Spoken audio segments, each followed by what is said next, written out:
Oui, merci Monsieur le Président. Par rapport à la réponse négative, c'est un peu surprenant puisque là, nous sommes en train de discuter justement d'un projet de loi qui permet un certain nombre d'exemptions.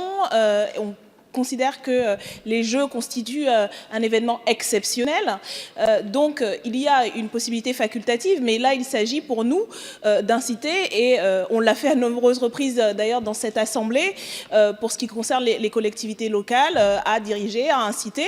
Et donc là, il nous semble tout à fait normal de pouvoir acter le fait que dans ce moment exceptionnel où les annonceurs, où les entreprises vont engranger énormément de bénéfices du fait de ce qui leur est permis aujourd'hui par ce projet de loi, instaurer une taxe exceptionnelle n'est pas confiscatoire ni indu, et que ça devrait, y compris, plaire à cette majorité qui recherchait des marges de manœuvre budgétaires et voulait faire des économies. Là, on propose justement de pouvoir en faire dans un moment où, y compris les publicitaires, vont aussi engranger énormément de bénéfices. Donc, c'est un peu contradictoire et ça nous semble tout à fait cohérent qu'une majorité vote cet impôt exceptionnel qui, encore une fois, s'inscrit dans le cadre de toutes les exceptions qui sont faites avec ce projet de loi.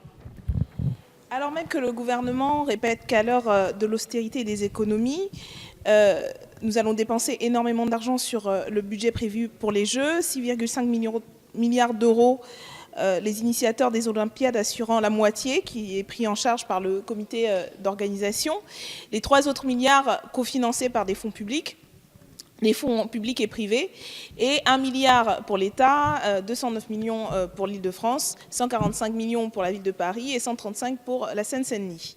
Il nous semble qu'en pleine crise sociale, alors que les budgets publics sont rognés, cela représente un coût de construction très important.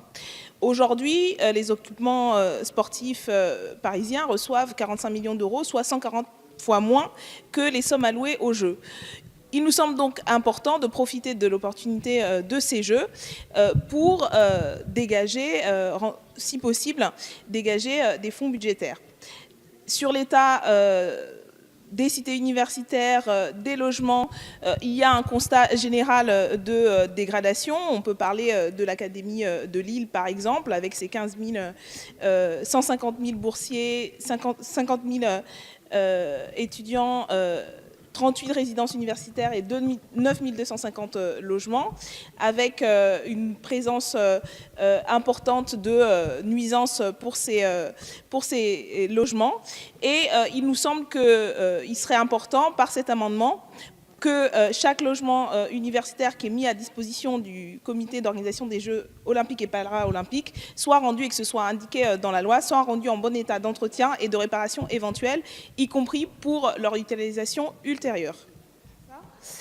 Alors, au sens de la loi visée à l'article 17, constitue un conflit d'intérêts, ce dont parlait notre collègue, toute situation d'interférence entre un intérêt public et des intérêts publics ou privés, qui est de nature à influencer ou à paraître influencer l'exercice indépendant, impartial et objectif d'une fonction.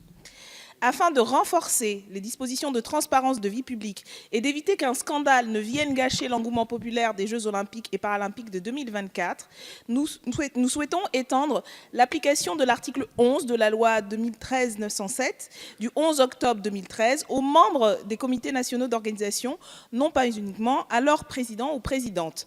Nous avons conscience que l'esprit général olympique qui préside ce soir a énormément envie que tout se passe bien, mais comme nous le savons aussi d'expérience très récente dans à peu près tous les pays du monde, des situations peuvent amener à des conflits d'intérêts, à de la corruption. C'est malheureux, mais ça existe.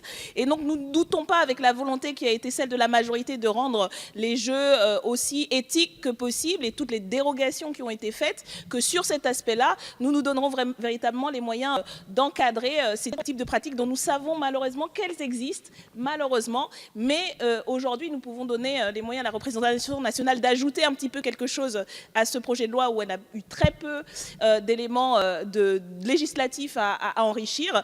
Et donc, je ne doute pas que vous serez dans ce sens-là favorable à cet amendement.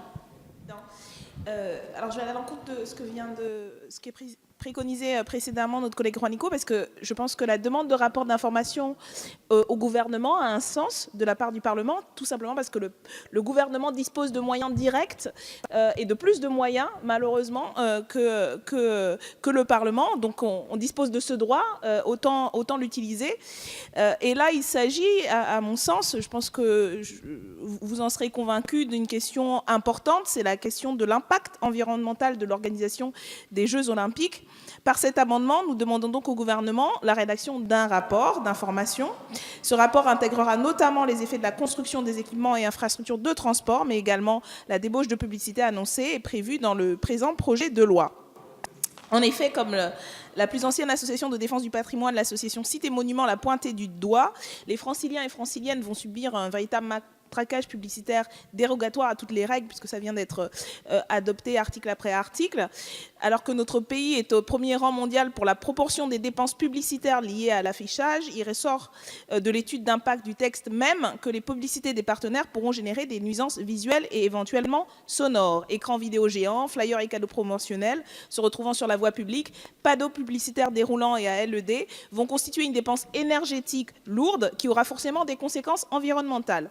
Ce texte octroyant le droit au CIO de déroger au Code de l'environnement pendant 7 ans, il nous paraît quand même important et légitime que l'impact de cette mesure sans précédent fasse l'objet d'un rapport remis par le gouvernement qui en a les moyens à la représentation nationale. Si nous sommes tous engagés dans la nécessaire transition écologique, je ne doute pas que vous serez convaincus de le voter en toute responsabilité.